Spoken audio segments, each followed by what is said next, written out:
নমস্কার,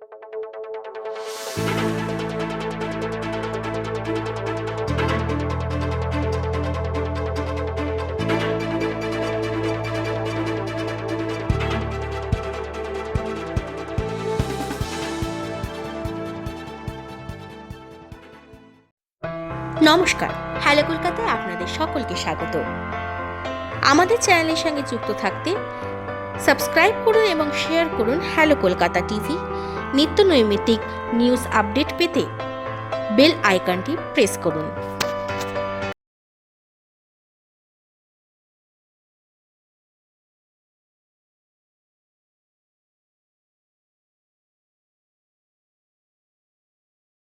नमस्कार। चाणक्य नीति। इन कार्यों में ना करे संकोच, जीवन में मिलेगी सफलता। आचार्य चाणक्य राजनीति और कूटनीति में कुशल विद्वान थे। चंद्रगुप्त मौर्य को सम्राट बनाने में चाणक्य का महत्वपूर्ण योगदान था। चंद्रगुप्त मौर्य उन्हें अपना गुरु मानते थे। चाणक्य मौर्य वंश के महामंत्री थे, परंतु महल में ना रहकर वहां से दूर साधारण सी कुटिया में रहकर सादा जीवन व्यतीत करते थे। उन्होंने तक्षशिला से शिक्षा प्राप्त की और वहीं पर शिक्षक रहकर शिक्षा भी प्रदान की। राजनीति, समाजशास्त्र, अर्थशास्त्र आदि कई विषयों में उनकी समझ बहुत गहन थी। अपने ज्ञान और अनुभव के आधार पर उन्होंने कई ग्रंथों की रचना की। चाणक्य की नीतियां आज के समय में भी व्यक्ति के जीवन में पूरी तरह से सार्थक बैठती है। अगर उनकी नीतियों के सार को सही प्रकार से समझकर अपने जीवन में उपयोग किया जाए तो व्यक्ति सुखी और सफल हो सकता है। अपनी नीति में चाणक्य ने कुछ बातें बताई है, जिसके अनुसार 3 चीजों में कभी संकोच नहीं करना चाहिए, तभी व्यक्ति सफल हो सकता है।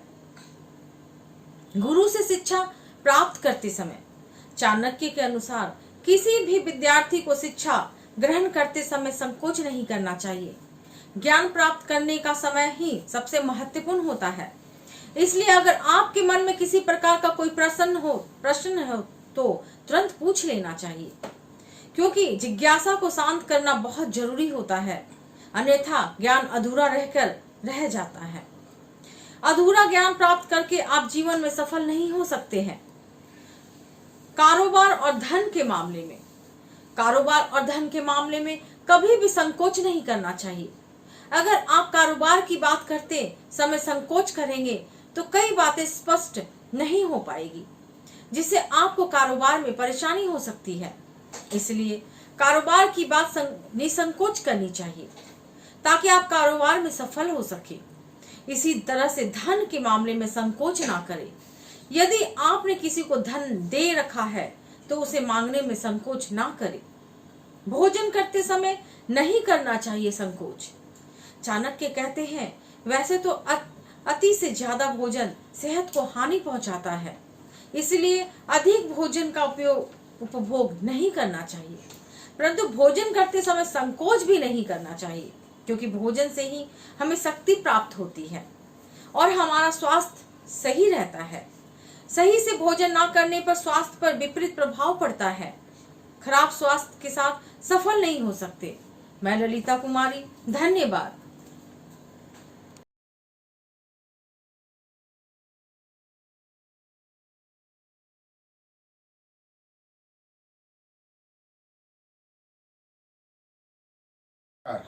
मैं डॉक्टर अरुण कुमार।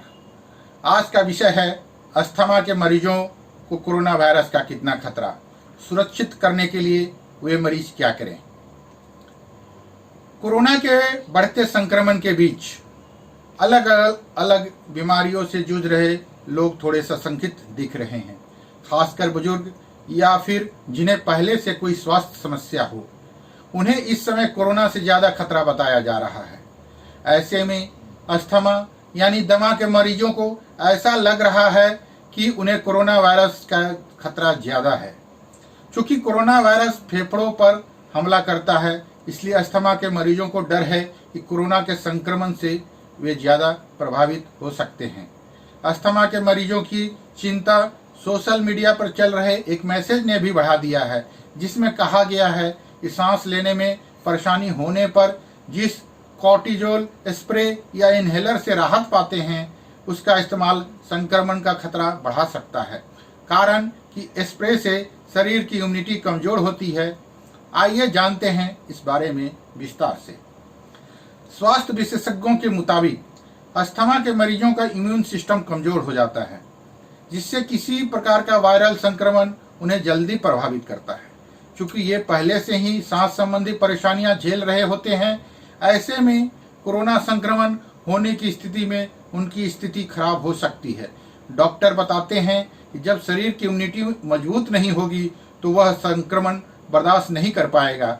अस्थमा के मरीजों को घर में रहने और संक्रमण से बचने की सलाह दी जाती रही है। अस्थमा के इलाज में कॉर्टिजोन स्प्रे या कॉर्टिजोन टैबलेट का इस्तेमाल किया जाना आम बात है।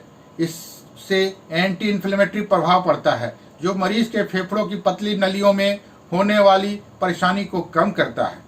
इससे शरीर की प्रतिरक्षा प्रणाली को दबाने में मदद मिलती है। विशेषज्ञों की सलाह है कि उन्हें बिना अपने चिकित्सक की सलाह के दवाएं बंद नहीं करनी चाहिए। अगर हालत गंभीर होने लगे तो डॉक्टर ऐसे मरीजों का कॉर्टिजोन डोज नियंत्रित कर सकते हैं। कुछ विशेषज्ञों का राय इससे अलग भी है। एक विशेषज्ञ ने सलाह दी कि अस्थमा के मरीजों को डॉक्टर से कॉर्टिजोन आधारित दवा के विकल्पों पर बात करनी चाहिए, ताकि उनकी इम्यूनिटी प्रभावित ना हो। हालांकि अब तक कॉर्टिजोन युक्त दवाओं का संक्रमण से सीधा कनेक्शन स्थापित नहीं हुआ है, इसलिए विशेषज्ञ अब तक इनहेलर यानी स्प्रे का समर्थन कर रहे हैं। उनके मुताबिक अस्थमा के मरीजों को कॉर्टिजोन स्प्रे बंद नहीं करना चाहिए। आइए जानते हैं सुरक्षित रहने के लिए और क्या क्या करें। यह बात तो साफ हो चुकी है कि जिन्हें पहले से सांस की समस्या हो, उनका शरीर वायरस संक्रमण से लड़ने में कमजोर साबित हो सकता है। एक रिपोर्ट के मुताबिक फेफड़ों की म्यूकोसा पहले से कमजोर होने के कारण यह खतरा होता है।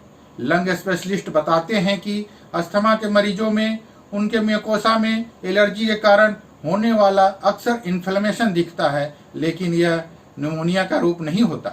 कई बार अन्य वायरस या बैक्टीरिया भी फेफड़े में परेशानी पैदा करते हैं।